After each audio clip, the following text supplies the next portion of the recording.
The stars belonged to the Krithax Empire. For 200 years, their ships had swept across the galaxy like a dark wave, crushing everything in their path. 47 civilizations had fallen before them. Some fought bravely, some surrendered quickly. None survived as free peoples. The Krithax were not cruel by nature. They simply saw other species as resources to be absorbed into their collective mind.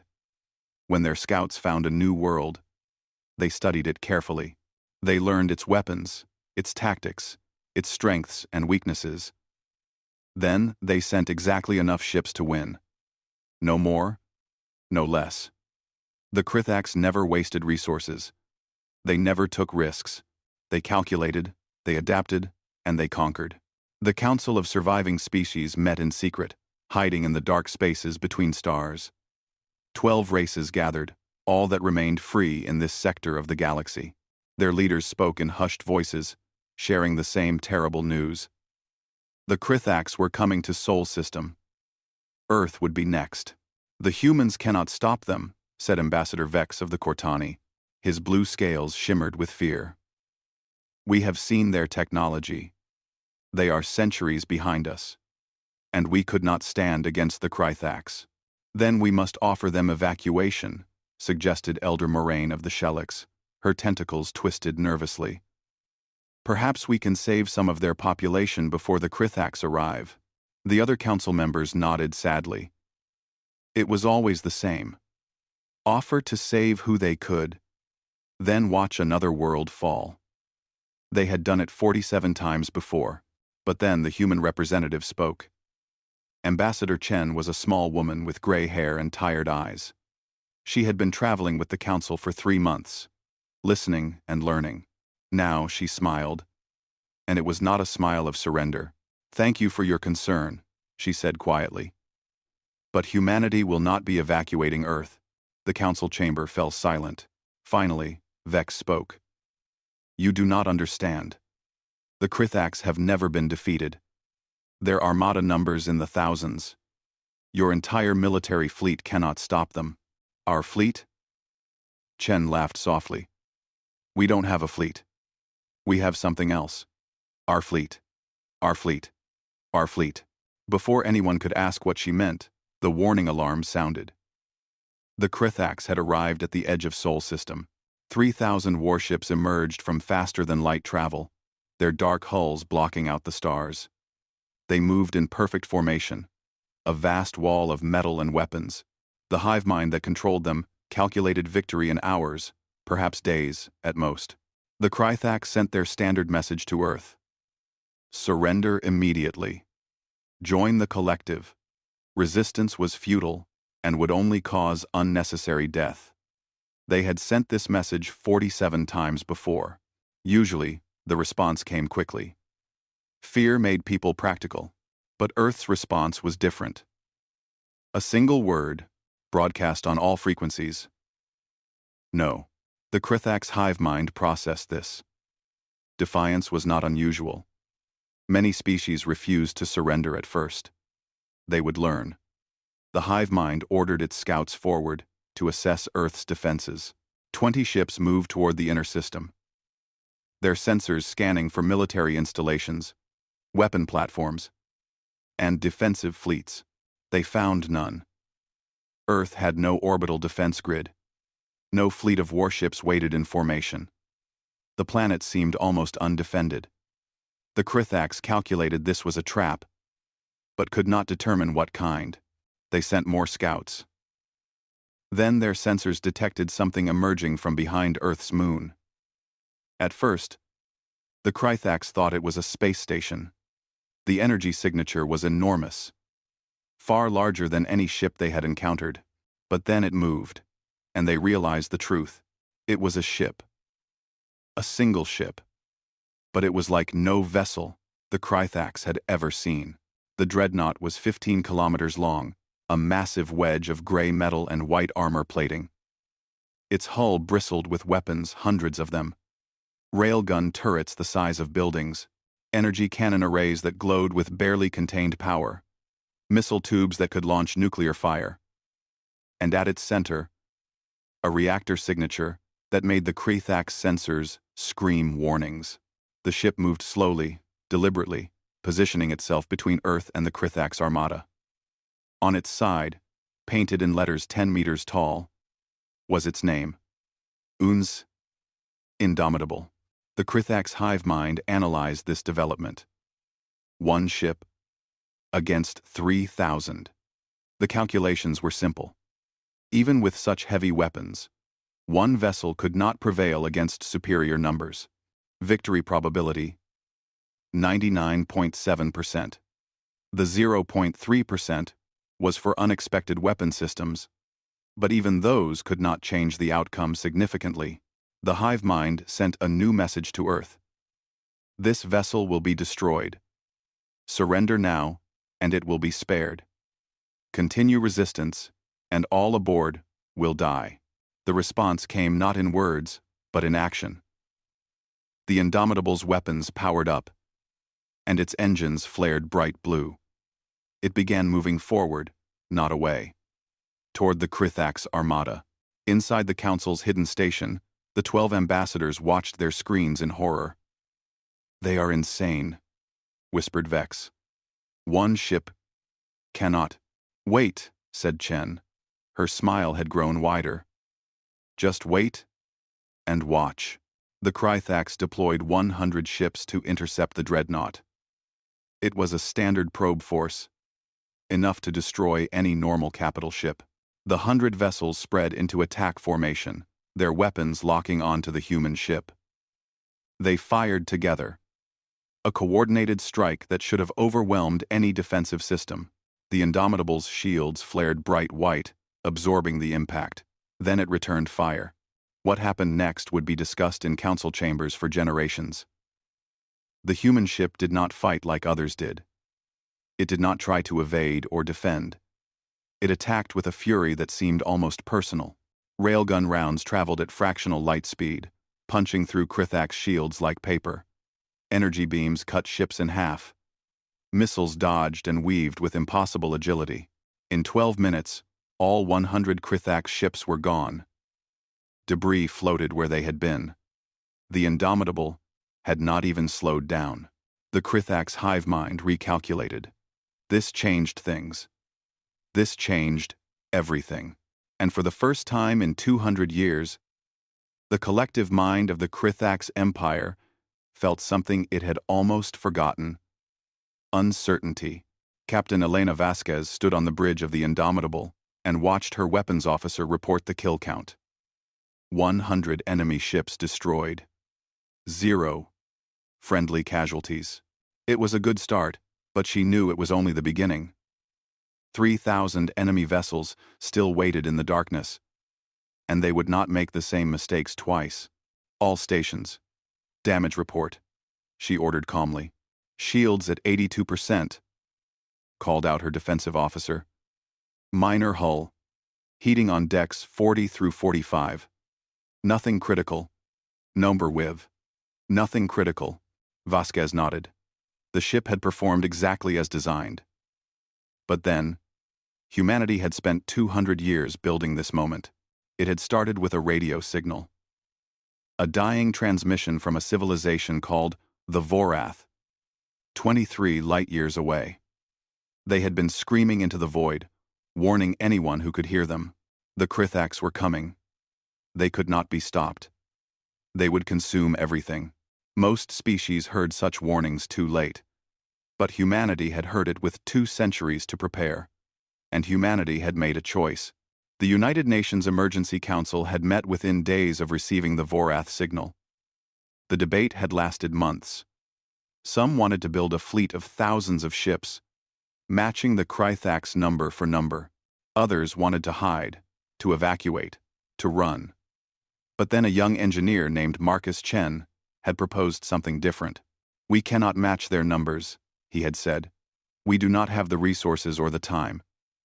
But we can build one ship with the power of an entire fleet. One ship that carries everything humanity has learned about warfare, engineering, and survival." They had called him crazy at first. One ship against thousands? Impossible. suicide. But as the years passed and the Krythax drew closer, the idea began to make terrible sense. Humanity could not win a traditional war. They needed to change the rules. The construction of the Indomitable had taken 187 years. 5 generations of engineers, weapons designers, and shipbuilders had worked on the project. Resources from every nation on Earth had poured into it. Asteroid mines stripped entire belts for metal. Fusion reactors that pushed theoretical limits powered its systems. Weapons that violated a dozen galactic conventions were mounted on its hull, and 50,000 people volunteered to crew it, knowing they might never see Earth again. Vasquez had been born on the ship during its final construction phase.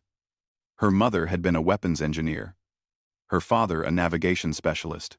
She had grown up in the massive corridors, learning every system, every backup, every trick that kept the ship running.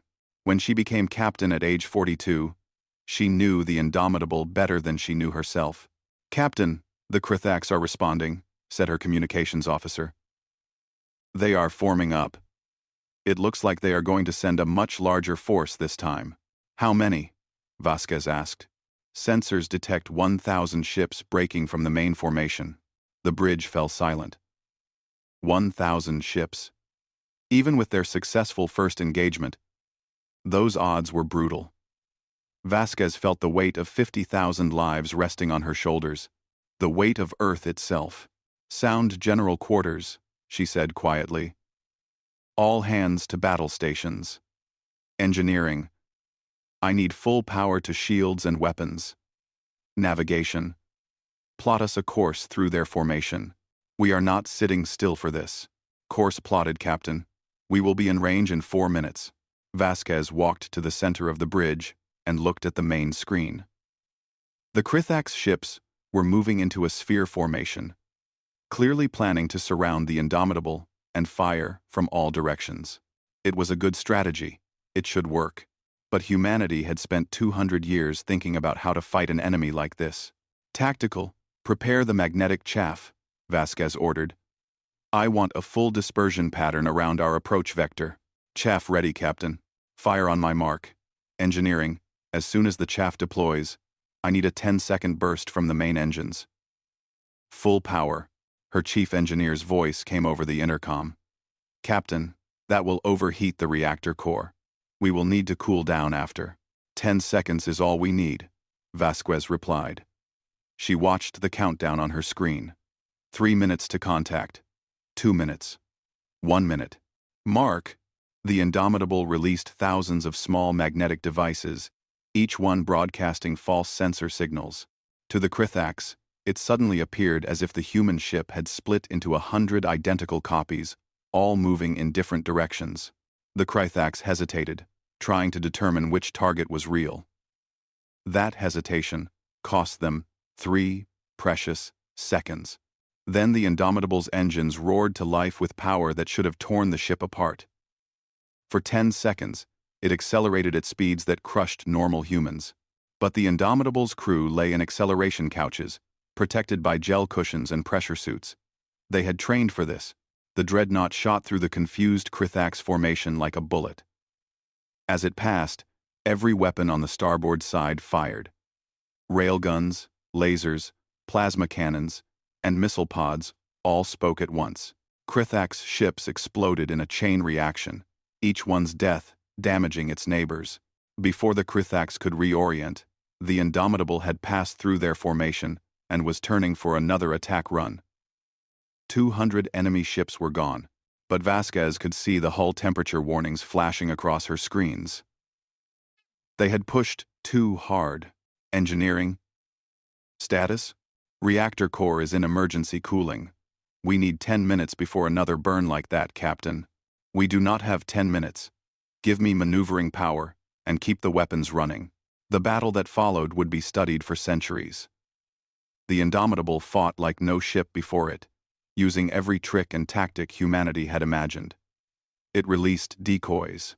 It fired weapons in patterns that confused targeting computers. It broadcast false communications that made the Krythax think reinforcements were arriving. and when its railguns ran low on ammunition, the crew did something insane. They began firing pieces of the ship itself, non-essential hull plates, spent fuel rods, even furniture from the recreation decks.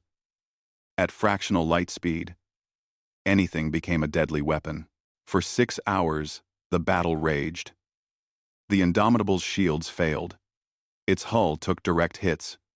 Fires broke out on 17 decks. 3,000 crew members died. But the ship kept fighting. When it was over, 600 Krythax vessels were destroyed. The remaining 400 retreated back to the main armada. The Indomitable hung in space, battered and smoking. 30% of its weapons were offline. The main reactor was held together by emergency patches. But it was still there. Still fighting. And the Krythax hive mind, watching from its command carrier, felt that terrible uncertainty grow into something worse. Something the collective had not experienced in 2 centuries. Fear. The Krythax hive mind studied the battle data with intense focus. The collective analyzed every moment, every weapon fired, every tactic the humans used. This ship should not have survived. The mathematics said it was impossible. Yet the Indomitable remained, wounded but defiant. The hive mind began to understand something. These humans did not fight logically. They wasted ammunition on psychological effects. They took risks that offered no calculated advantage. They damaged their own ship with reckless maneuvers. But somehow, these illogical choices kept them alive. The collective made a decision. They would adapt. They would learn to think like humans, to predict their unpredictable nature. And they would send enough ships to guarantee victory through pure, overwhelming force. 2,400 vessels remained in the Krythax armada. The hive mind committed 1,000 to the next assault. The humans would not survive this time. The mathematics were certain. On the bridge of the Indomitable, Captain Vasquez watched the enemy formation with tired eyes. She had not slept in 30 hours. None of her senior officers had. The ship was a mess of emergency repairs and jury-rigged systems. But her crew had not given up. They would not give up. "Captain, we are detecting movement in the Krythax fleet," said her sensor operator. 1,000 ships are moving toward our position. Time to engagement? 20 minutes at their current speed. Vasquez nodded slowly. She had known this was coming. The Krythax would keep sending ships until the Indomitable was destroyed, or they ran out of vessels. It was the logical thing to do. "Lieutenant Chen, open a channel to engineering. I need to speak with Commander Jackson." Her communications officer looked surprised. "Ma'am, the commander is in the middle of reactor repairs. He said not to disturb him unless—" "Now, Lieutenant." A moment later, the chief engineer's angry voice came through. "Captain, I told you we need 6 more hours to stabilize the reactor. We are holding it together with magnetic clamps and prayer right now. Marcus, how long can you give me full military power?" There was a long silence. "Are you insane? Full power will cause a cascade failure. The containment field will collapse. We will have a reactor breach. How long before the breach?" Another pause. Vasquez heard the engineer talking with his team in the background. Finally, he spoke again, his voice quiet. 17 minutes, maybe 18 if we are lucky, and redirect all power from life support and artificial gravity. Do it. I need 17 minutes of full power. Everything you have." "Dragnus." "Elena," Marcus said, using her first name, which he never did. "If we do this, the ship will not survive. Even if we win the battle, the reactor will destroy us from inside. Then we better make those 17 minutes count." Vasquez out. She turned to her navigation officer. "Plot a direct course to the Krythax command carrier. I am done playing defense. We are taking the fight to them. Captain, that is suicide. They will surround us. We will be trapped in the middle of their entire fleet." "Exactly," Vasquez said with a cold smile. "That is where we want to be. Helm, when I give the order, I want maximum acceleration directly at the command carrier. Do not slow down. Do not evade. Just get us there." The crew exchanged worried glances, but they prepared to obey. They trusted their captain. They had no choice. The Krithax fleet approached in perfect formation. The hive mind had learned from the last battle. This time, they spread out, denying the humans any chance to use their speed to break through. This time, they moved in coordinated waves, ensuring they always had ships in position to fire. This time, they communicated constantly, adapting to human tactics as they emerged. It should have worked. The mathematics said it would work. But then the Indomitable began broadcasting music. Classical human music. Loud and defiant across all frequencies. The Krithax did not understand this. It served no tactical purpose. It provided no advantage. It was simply noise. The hive mind tried to block it, but the humans used so much power that the music overwhelmed their communications. The Krithax ships could still coordinate through their mental link, but the music was distracting, confusing, irritating. And while the Krithax tried to process this strange tactic, the Indomitable charged straight at them. "All weapons free," Vasquez shouted.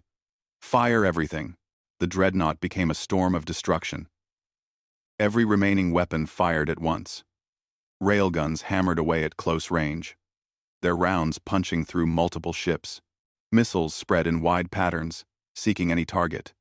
Energy weapons carved through armor like it was paper, but the Krithax were ready this time. Their return fire was coordinated and brutal. The Indomitable's shields collapsed in seconds. Hull breaches opened on dozens of decks. Crew members died in explosive decompression. Fires raged through sections of the ship. On Deck 17, a young ensign named Sarah Kim found herself in charge when her senior officers died. The deck was losing atmosphere, and the bulkhead doors would not close. Without hesitation, she gathered her team and used emergency foam to seal the breach by hand. When the foam ran out, they used their own bodies to plug the gaps, while others welded plates behind them. 3 of her team died in the vacuum. But they saved the deck. On Deck 32, Chief Engineer Jackson and his team worked in Reactor Room 3, which had become so hot that their protective suits were melting. They needed to redirect plasma flow to prevent a total breach. Jackson held the manual valve open while his team rerouted the conduits.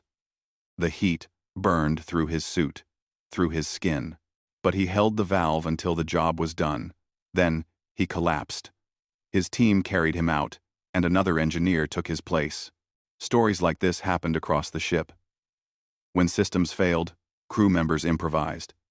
When equipment broke, they repaired it with whatever they had. When officers died, subordinates stepped up. The Indomitable should have been destroyed 100 times over. But humans refused to die quietly.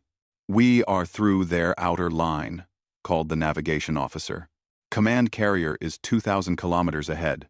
Vasquez checked her console. 12 minutes of power remaining. 30% of the crew was dead or wounded. Life support was failing on half the ship. Weapons systems were at 20% capacity. It was enough. It had to be enough. Tactical. Prepare the antimatter torpedo. I want a clean shot at that command carrier. Her tactical officer turned pale. "Captain, that weapon is still experimental. We have never tested it in combat. It could malfunction. It could detonate inside our launch tube. If it does, we all die. If it does not, we all die anyway. Fire the weapon." The antimatter torpedo launched from the Indomitable's bow. It was humanity's most terrible weapon, built in secret during the last 50 years. It contained enough antimatter to destroy a small moon. The Krithax tried to shoot it down, but it was too fast, too well shielded. It struck the command carrier dead center. For a moment, nothing happened. Then, a new sun appeared in the darkness of space. The command carrier and 200 ships around it simply ceased to exist, converted to pure energy. The explosion was so bright that sensors across the solar system were blinded. The Krythax hive mind screamed, not in sound, but in the mental link that connected all their ships. The primary node was gone. The coordination was broken. For the first time in their history, the Krythax fleet fell into chaos, but the Indomitable paid the price. The explosion's shockwave hit them at close range. Already damaged systems failed completely. The main reactor, pushed beyond all limits, began its final collapse. "Reactor breach imminent," shouted an engineering officer. 8 minutes to catastrophic failure. Vasquez slumped in her chair. They had done it. They had hurt the enemy badly. But they would not survive to see victory. "All hands, this is the captain," she said over the ship-wide channel. "Prepare for evacuation. We have 8 minutes. Get to the escape pods now." That is an order. But then her communications officer spoke up, his voice shaking. "Captain, you need to see this." On the main screen, new contacts appeared. Ships were emerging from faster-than-light travel. But they were not Krythax ships. They were council ships. 12 different species, hundreds of vessels. They had come to help. "Captain Vasquez," said Ambassador Vex, over the communication channel. His voice was filled with emotion. "The Council has seen what you have done. We cannot let you stand alone. Humanity has reminded us what it means to fight for freedom. Allow us to stand with you." Quote, "For the first time in 30 hours, Elena Vasquez smiled." The Council fleet spread across space like a wave of hope. 500 ships from 12 different species, all bearing the scars of previous encounters with the Krythax. They had lost before. They had run before. But watching the Indomitable fight alone had changed something inside them. Ambassador Vex commanded the Cortani contingent from his flagship, the Dancing Blade. His hands shook as he gave orders to his fleet. The last time his people had faced the Krythax, they had lost 60% of their military. He still had nightmares about that day, but today felt different. Today, they were not alone. "All ships form defensive positions around the human Dreadnought," Vex commanded. "Protect them while they make repairs. We hold this line together." Elder Moraine of the Shellix added her voice. "My ships will provide shield support. The Shellix shields may not be strong, but we have many. We will layer them around the Indomitable." Captain Vasquez watched the Allied ships take position around her damaged vessel. She felt a strange mix of emotions: relief, gratitude, and a deep sadness, because she knew what was about to come. "Captain, the reactor is collapsing," said the young engineer who had taken over after Commander Jackson fell. "We have maybe 7 minutes now. The containment field cannot hold. Can we eject the core? The ejection system is damaged. We would need to do it manually, and someone would have to stay behind to trigger it." Vasquez closed her eyes. Someone would die. That was the price they had always known they might pay. "Start evacuation procedures. Priority to wounded and essential personnel. I will stay behind to eject the core." "Captain, no!" protested her first officer. "That is an order, Commander. Get our people to safety. I brought them here. I will make sure they get home." But before they could begin the evacuation, the Krythax attacked. The remaining Krythax fleet had reorganized under a secondary command node. 2,100 ships remained, and they were done being careful. The hive mind had calculated the odds. The Council fleet was small and outdated. The human ship was crippled. Victory was still possible. Victory was necessary. The Krythax charged forward in a massive wall of metal and fury. "Here they come!" shouted the Indomitable's sensor operator. "All ships, brace for impact." The battle that followed was chaos. The Council ships fought with everything they had, but they were overmatched. The Krythax weapons were more advanced. Their tactics were refined by 2 centuries of conquest. Ship after ship from the Allied fleet exploded or went dark, but they did not run. Not this time. A Cortani destroyer sacrificed itself by ramming a Krythax cruiser. taking both ships out in a massive explosion. A Shellix frigate, its shields collapsed, used its last moments to cover the retreat of 3 damaged Allied vessels. A Brenka fighter squadron made a suicide run into a group of enemy bombers, destroying them before they could launch their weapons at the Indomitable.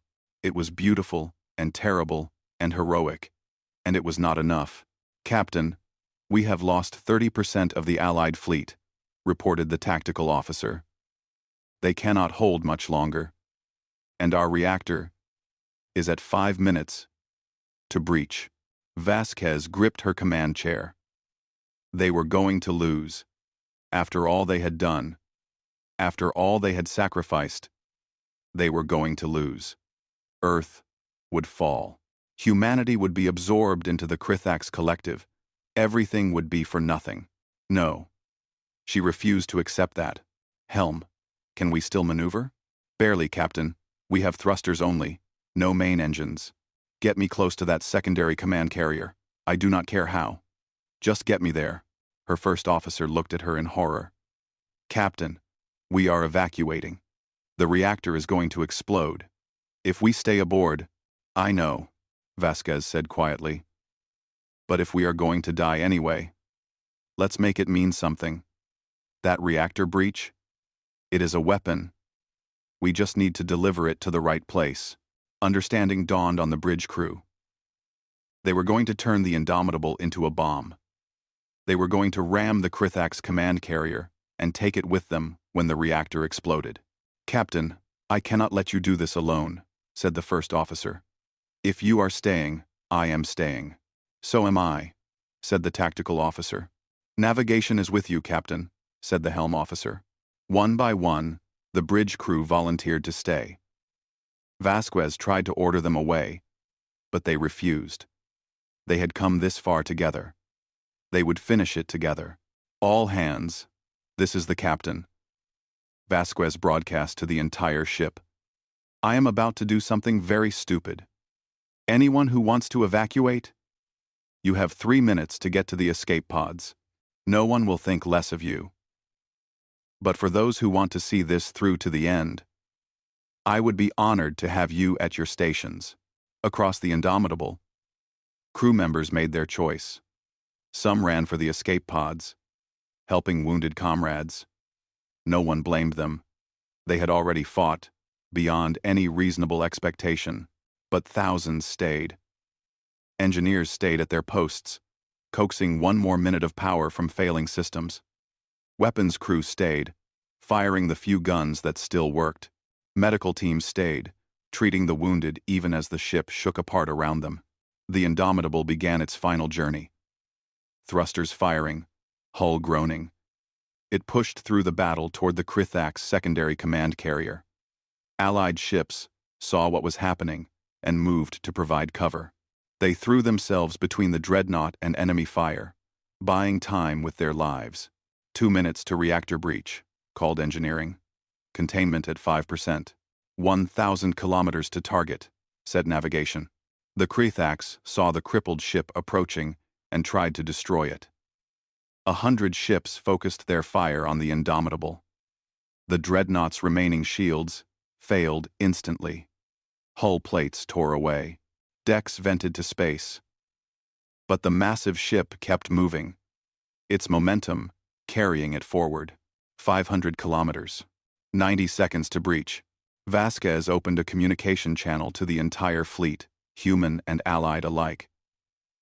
She spoke clearly, wanting her words to be remembered.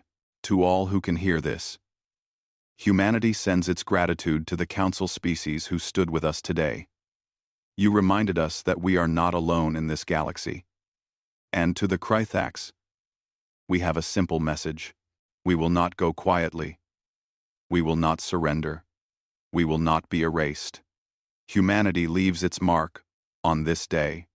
Remember us. Werolong. Werolongti. Werolongti. 200 kilometers. 60 seconds. The Krithax command carrier tried to flee, but it was too slow. The Indomitable crashed into its side at thousands of kilometers per hour. Metal screamed. Systems exploded. The two ships became one tangled mass of wreckage. 30 seconds. On the bridge, Captain Vasquez looked at her crew. They stood at their stations, faces calm. They had done what they came to do. "It has been an honor," she said simply. "The honor was ours, Captain," they replied. The reactor containment field collapsed. For a brief moment, the heart of a star existed inside the Indomitable. Then, it was released. The explosion was so massive that it could be seen from Earth. The command carrier, the Indomitable, and 300 Krithax ships nearby were vaporized instantly. The shockwave rippled through the Krithax formation, causing chaos and destruction. In the sudden silence that followed, the remaining Krithax ships stopped. The secondary command node was gone. The coordination was broken again. The fleet had lost half its numbers. The humans and their allies were still fighting. For the first time in 200 years, the Krithax hive mind faced a decision it had never considered. The mathematics had changed. Probability of victory had dropped below 50%. The cost of conquest now exceeded the value of the prize. The collective mind calculated again and again, seeking a path to victory. But every path led to unacceptable losses. The humans would not stop fighting. They would rather die than submit. And that kind of determination was something the Krithax had never encountered before. Slowly, reluctantly, the Krithax fleet began to withdraw. It was not a retreat. The hive mind told itself it was a tactical repositioning, a temporary setback. They would return with more ships, better tactics, but as the dark vessels vanished into faster-than-light travel, everyone watching knew the truth. The Krithax had blinked first. For the first time in their history, they had been forced to retreat. The Allied fleet hung in space, battered and exhausted. They had lost 200 ships. Thousands were dead. But they had won. Earth was safe. Humanity was free. And the galaxy had learned an important lesson. Some spirits cannot be broken. Some lines cannot be crossed. And sometimes, one ship willing to stand alone can change everything. 3 months had passed since the Battle of Sol. The debris field still floated in space where the Indomitable had made its final stand. Recovery teams searched through the wreckage, looking for survivors and salvaging what they could. They found few bodies. The reactor explosion had been too complete.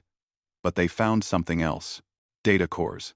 Heavily shielded recording devices scattered throughout the ship had survived.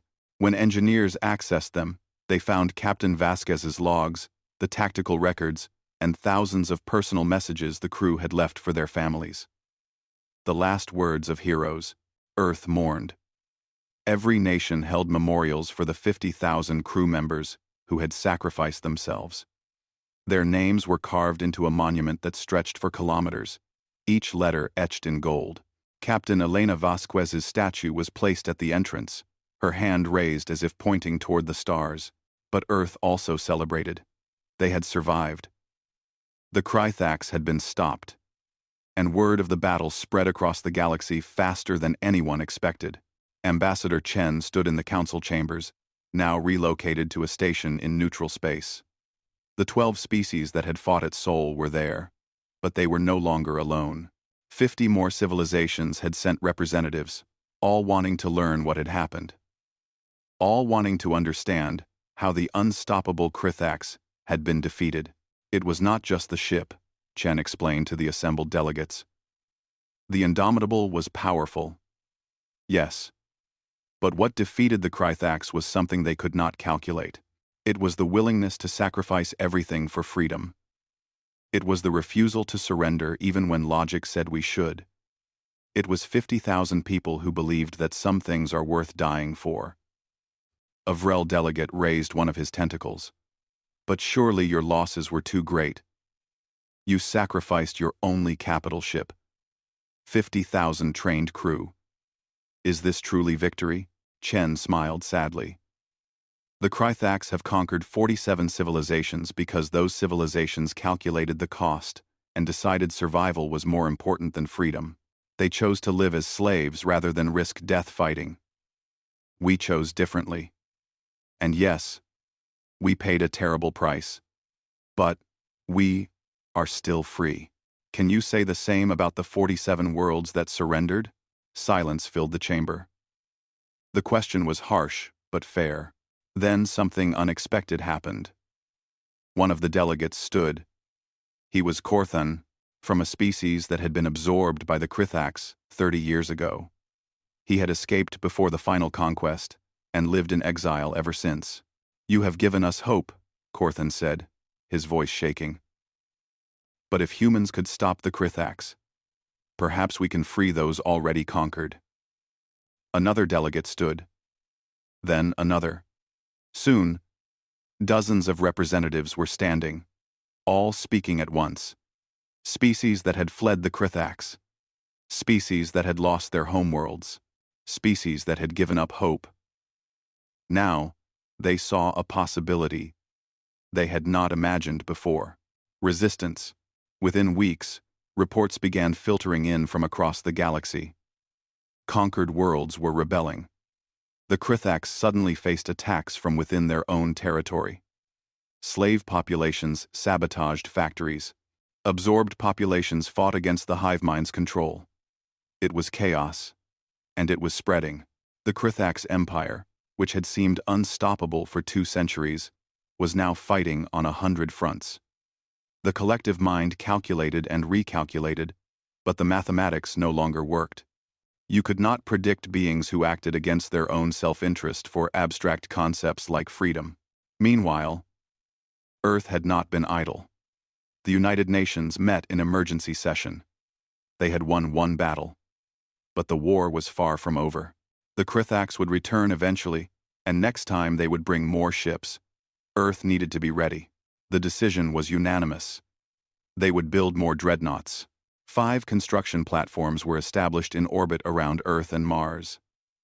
Each one would build a ship equal to the Indomitable, incorporating lessons learned from the battle. But these ships would not be alone.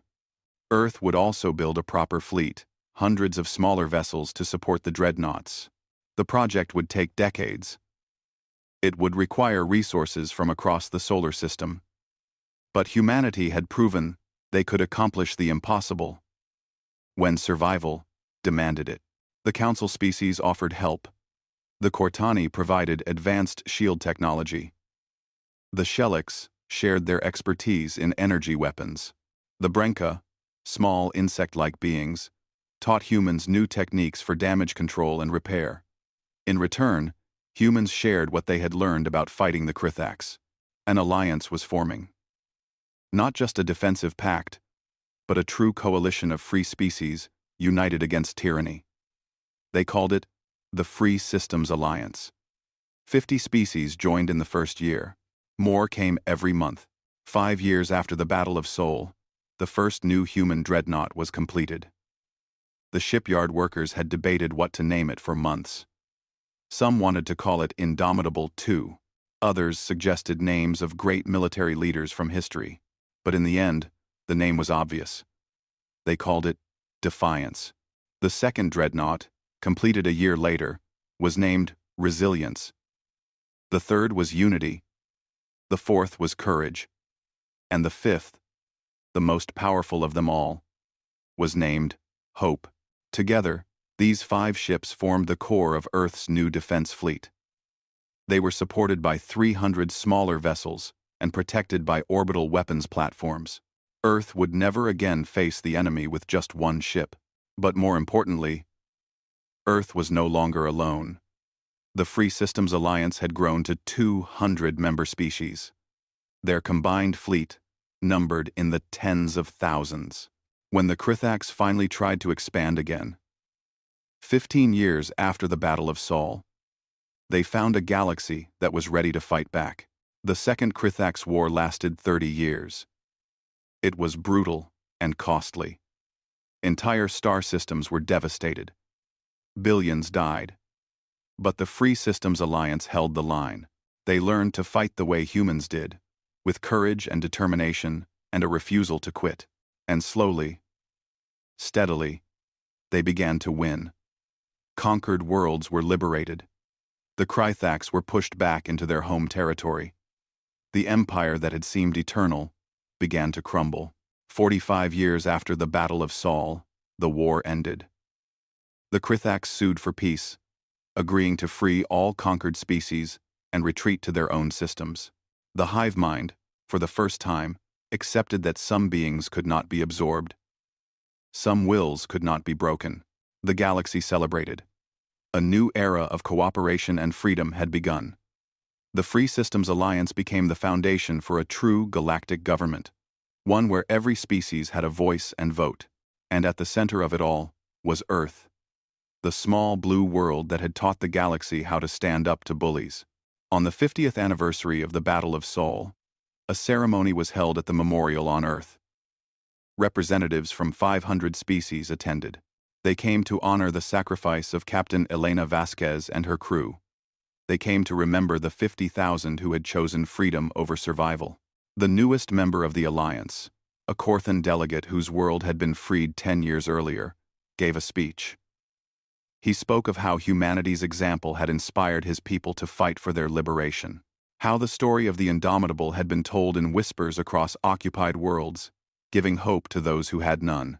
They conquered worlds with ease, he said, his voice carrying across the vast crowd.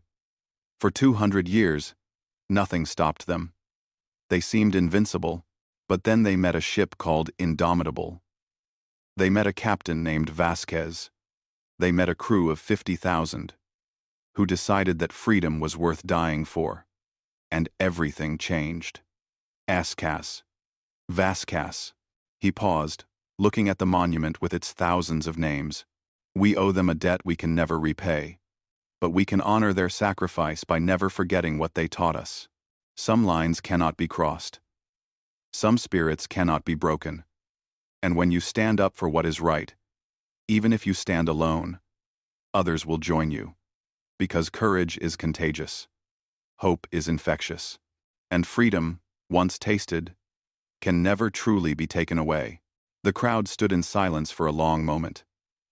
Then, as one, they began to applaud. The sound echoed across the memorial, a thunderous tribute to heroes who would never hear it. Above them, in orbit, the 5 dreadnoughts of Earth's defense fleet kept watch. Defiance, resilience, unity, courage, and hope. They would never be needed again in the same way. The Great War was over. But they remained, a silent promise to the galaxy. This far, no further. The line holds here, and in the debris field where the original Indomitable had made its last stand, a beacon had been placed. It broadcast continuously, a simple message that could be heard across dozens of light years. Here stood humanity. Here they drew the line. Here they proved that freedom is worth any price. Remember us. Remember what we fought for. And never surrender. Tensum. The beacon would broadcast for 1,000 years. A reminder to future generations of what their ancestors had accomplished. A warning to any who might threaten the peace. The Krythax had conquered worlds with ease. But they had learned a lesson the hard way. One that would echo through history. Some spirits refused to be broken. Some lines refused to be crossed. And sometimes, all it takes is one ship, one captain, and one crew willing to stand and say no. The galaxy was free. The line had held. And humanity had shown them all what it meant to be truly indomitable. The stars belong to everyone now. And they always would.